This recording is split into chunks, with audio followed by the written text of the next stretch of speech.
Lantenenevo ny antenimera-pirenena ny lalàna momba ny faritra iarina manokana na ny zone économique spéciale.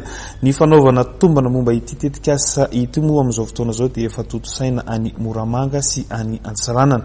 Ka omalo no atolotra ny filoha lefitry ny antenimera-pirenena avy amin'ny faritany Antsiranana.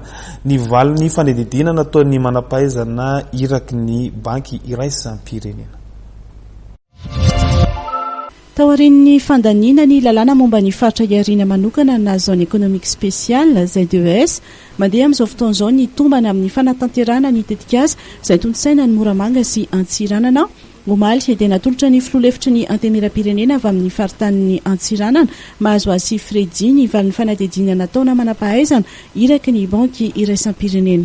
Anisany zavatra izay nitenendrareo moa zany ny recommandation izay nataondrareo dia hoe tsy tokony hoe amin'le zavatra izay le vision izay napetraka ny gouvernemanta ihany moa zany no jerena satria ny gouvernemanta moa zany nametraka hoe ny fizahantany tokony ampiroboroboana eo ihany koa ny resaka agribusiness ohatran'izany fa zareo dia nahita ihany koa fa tokony misy opportunité izay azo trandrahana amin'ny resaka fametrana ny industrie fanamboarana fiara ao ihany koa ny resaka industrie chimique izay azo ampiroboroboana tsara zany amin'ny io zone économique spéciale ny andrakaka io zany. Zay zany anisany conclusion izay hitan'izany hatreto.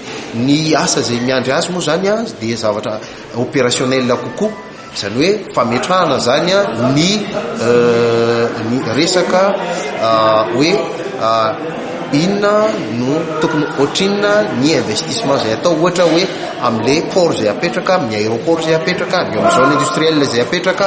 Eo koa moa zany fantatritsika fa hijeraka ihany koa izy ny opportunité mikasika ny resaka développement na système financier zany eto Madagasikara sy eo amin'io faritra izay resantsika io zany, satria tsara fantatritsika amin'izao fotoana zany dia misy ny atao hoe économie réelle raha ohatra ka eo eran-tany jerena, fa misy ihany koa ny atao hoe système financier, ka reo zany dia tokony zavatra izay tokony ampiroborobotsika daholo zay ary ahafahany zany afatsika manao création d'emploi.